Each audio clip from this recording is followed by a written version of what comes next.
नमस्कार, पेशेवरों के लिए संचार कौशल पर इस पाठ्यक्रम में आपका स्वागत है। संचार दूसरों के साथ सूचना, विचार, राय और भावनाओं के आदान प्रदान की प्रक्रिया है। यह किसी भी पेशेवर के लिए एक महत्वपूर्ण कौशल है। यह आपको रिश्ते बनाने, प्रभावी ढंग से सहयोग करने, समस्याओं को हल करने और अपने लक्ष्यों को प्राप्त करने में मदद कर सकता है।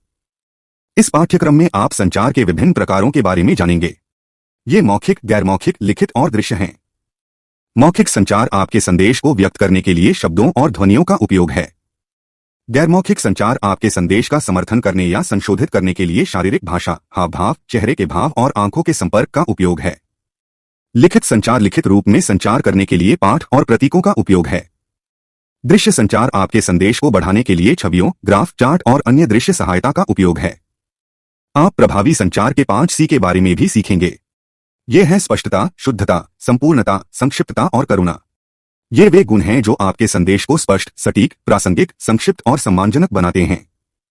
स्पष्टता का अर्थ भ्रम और अस्पष्टता से बचने के लिए सरल और सटीक भाषा का उपयोग करना है। उदाहरण के लिए, मुझे वह रिपोर्ट यथाशीघ्र चाहिए कहने के बजाय आप यह कह सकते हैं कि मुझे आज शाम 5 बजे तक वह रिपोर्ट चाहिए। शुद्धता का अर्थ है त्रुटियों और गलतफहमियों से बचने के लिए सही व्याकरण, वर्तनी, विराम चिन्ह और तथ्यों का उपयोग करना। उदाहरण के लिए, आपका ऑर्डर भेज दिया गया है लिखने के बजाय आप आपका ऑर्डर भेज दिया गया है लिख सकते हैं। संपूर्णता का अर्थ है आपके दर्शकों के किसी भी प्रश्न या चिंता का उत्तर देने के लिए सभी आवश्यक जानकारी प्रदान करना।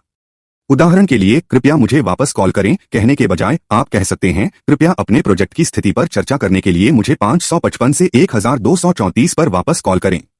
संक्षिप्तता का अर्थ है अपने संदेश को उसके अर्थ या प्रभाव को खोए बिना संप्रेषित करने के लिए यथासंभव कम से कम शब्दों का उपयोग करना।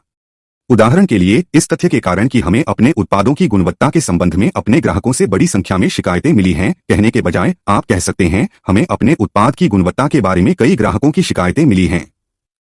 करुणा का अर्थ है अपने दर्शकों की भावनाओं, जरूरतों और दृष्टिकोणों के प्रति सहानुभूति और सम्मान दिखाना। उदाहरण के लिए, आपको फिर देर हो गई कहने के बजाय आप कह सकते हैं, मैं समझता हूं कि आज सुबह ट्रैफिक खराब था। हम आपको अपना काम पूरा करने में कैसे मदद कर सकते हैं?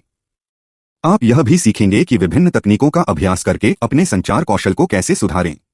ये हैं सक्रिय श्रवण, सहानुभूति, प्रतिक्रिया और प्रस्तुति।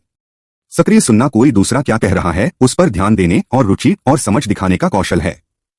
सहानुभूति स्वयं को किसी और के स्थान पर रखने और वे जो महसूस करते हैं उसे महसूस करने की क्षमता है। फीडबैक प्रदर्शन और प्रेरणा में सुधार के लिए रचनात्मक आलोचना और प्रशंसा देने और प्राप्त करने की प्रक्रिया है। प्रस्तुतिकरण अपने संदेश को स्पष्ट, आकर्षक और प्रेरक तरीके से पहुंचाने का कौशल है।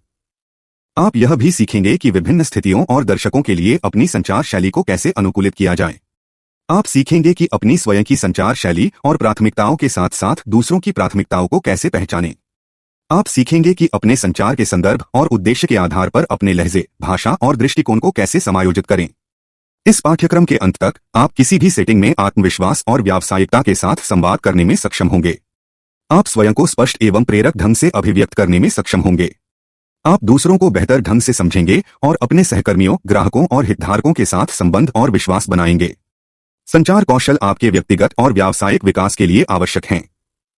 वे आपके करियर को आगे बढ़ाने, आपकी रचनात्मकता और नवीनता को बढ़ाने और आपकी संतुष्टि और खुशी को बढ़ाने में आपकी मदद कर सकते हैं। तो आज ही हमसे जुड़े और इस पाठ्यक्रम के साथ अपने संचार कौशल में सुधार करना शुरू करें।